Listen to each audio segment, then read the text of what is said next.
मंडळी, आजचा विषय आहे माझा आमरस लिली विंटर केअर कशी करायची।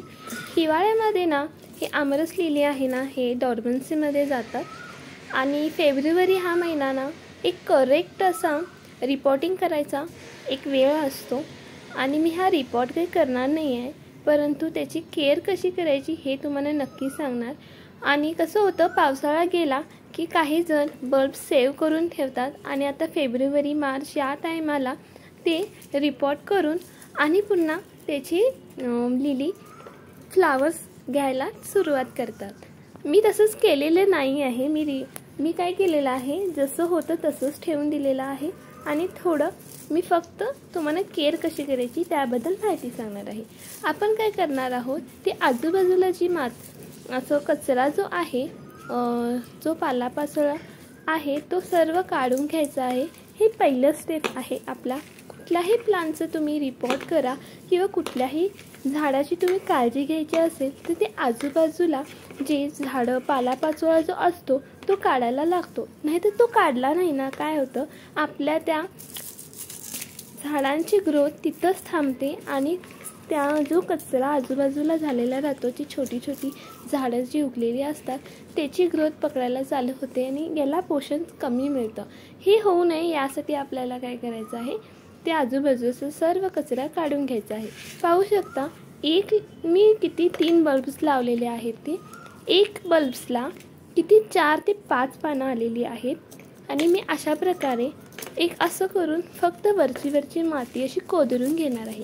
त्याने काय होईल, आपण जो पण नंतर मी ह्याच्यामध्ये आत्ता सध्या खाद घातलेलं नाही आहे, परंतु ज्या वेळेला थोड्या 1 आठवड्याने मी त्याला खादसुद्धा देईन, परंतु स्टार्टिंगला आपल्याला त्याची वरची माती अशी वर कोदरून घ्यायची आहे। त्याने काय होईल, आपण जे पण पाणी वगैरे घालेल ते व्यवस्थित खालीपर्यंत मुरलं जातं आणि व्यवस्थित होईल। आणि हे परमनंट असं पूर्ण वर्ष असं ग्रोथ करणारं झाड आहे। आणि ह्याचं काय होतं, ह्याचं स्प्रिंग सीझनमध्ये करेक्ट टाईम असतं रिपोर्ट करायचं। जेव्हा स्प्रिंग सीझन माहिती नसेल तर सांगते, तुम्ही नवीन गार्डनर असाल, जेव्हा गरमीची सुरुवात होते तेव्हा म्हणजे फेब्रुवारी आणि मार्च हा टायमिंग एकदम करेक्ट टाईम असतो रिपोर्ट करण्यासाठी। पाहू शकता, इथं मी जे बल्ब लावलेला आहे त्याच्या बाजूने ते किती रूट सोडलेला आहे आणि मी आता त्यामध्ये पाणी घालून देते आणि पाणी घातलं ना ते आपोआप खाली मुरलं जातं। आणि आपण ज्यावेळी फर्टिलायझर आपण कधीही देतो किंवा कोणतीही गोष्ट देत असतो त्या अगोदर ना आपण असं पानं स्वच्छ अशी धुवून मग आपण कोणतंही फर्टिलायझर किंवा कोणताही खाद घालायचा। त्यानं काय होईल, खूप छान असं त्या झाडाला ग्रोथ येईल।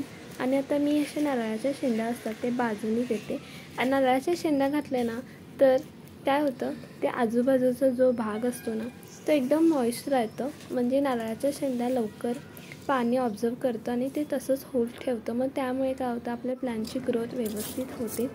आणि मी आता दुसरी स्टेप करणार आहे, ती म्हणजे अशा प्रकारे ही मी पानं कट करून घेणार आहे। याने सुद्धा काय होतं, पानं कट केले ना तर आपले बल्ब्स हेल्दी राहतात आणि हे भरपूर असं पावसाळ्यामध्ये आणि हिवाळ्यामध्ये भरपूर असे फ्लावर्स देतात आणि हे परमनंट प्लांट असल्यामुळे खूप छान असं फ्लावर्स येतात। हे माझं रेड कलरचं फ्लावर्स आहे आणि माझ्याकडे ह्याचा मला एकदा फूल येऊन गेलेला आहे, तरी मी तुम्हाला त्याचा एकही फोटो नाही। नेक्स्ट टाईम माझ्याकडे जेव्हा मला फ्लावर्स येतील त्यावेळेला मी नक्की माझ्या यूट्यूब व्हिडिओला मी नक्की शेअर करेन की त्याची जर्नी म्हणजे स्टार्टिंगपासून एंडपासून कसं फुलतं आणि कसं आहे, एका स्टेम्सला ना 2 ते 3 फुलं येतात। आता तुम्ही रेन लिली बघता त्यावेळेला एकच त्या बल्बमधून एक फ्लावर्स असं येतं आणि उमलतं। ह्याला काय असतं, मोठं असं स्टिक्स सगळं येतं आणि 2 ते 3 फ्लावर्स येतात आणि ते कमीत कमी 8 ते 10 दिवस त्या झाडावर तसेच राहतात आणि हे खूप छान आणि ह्याचे फ्लावर्सही खूप छान मोठे मोठे असतात। खूप छान वाटतं पाहायला। तुम्ही ह्याचे 2 प्रकारे तुम्ही सेव्ह करू शकता बल्बचं। एक आहे ही मी स्टेप दाखवलेली आहे, हे तुम्ही कट करून तुम्ही सेट सेट करू शकता, म्हणजे त्याला आराम देण्यासाठी तुम्ही ठेवून दिलेले आहात. आणि त्याला काय करायचं, शेडेड एरियामध्ये ठेवून द्यायचं. म्हणजे कसं होईल, त्याला पाणी घालायचं नाही आणि केव्हा कधी तरी घाला आणि असं नॉर्मल डेली असं घालू नका. मग काय होतं, जेव्हा त्याचा सीझन स्टार्ट होतो त्यावेळेला डेली पाणी घालत जायचं. म्हणजे कसं झाडाची ग्रोथ होते, पानं वाढतात आणि त्यावेळेला फुलंही भरपूर देतात.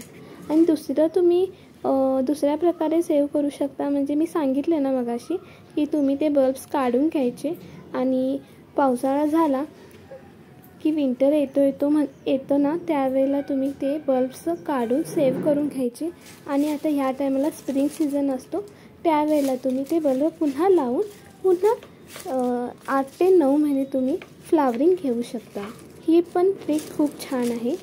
आणि तिसरं पॉईंट म्हटल्यावर तुम्ही तुमच्या मातीला मॉइश्चर ठेवण्यासाठी अशा वरती कार्डबोर्ड जरी घातला तरी तुमची ती माती मॉइश्चरायझर करून ठेवते. आणि मी बघा 2 मेथड ठेवलेली आहे, 2 मेथडनं मी सेव्ह करत आहे. एक आहे मी नारळाच्या शेंड्या घातलेल्या आहे, त्यावर मी कार्डबोर्डचे जे छोटे छोटे तुकडे असतात ते घालून दिलेले. अशा प्रकारे तुम्ही सेव्ह करू शकता. आणि व्हिडिओ तुम्हाला जर आवडले असल्यास तुमच्या फ्रेंड फॅमिलीसोबत शेअर करा आणि माझ्या व्हिडिओला नक्की सबस्क्राईब करा आणि लाईकसुद्धा नक्की करा. मला सबस्क्राईबपेक्षा लाईक केलं तर खूप छान वाटतं, म्हणजे मला लोकांपर्यंत पोचायला असं मला वाटतं.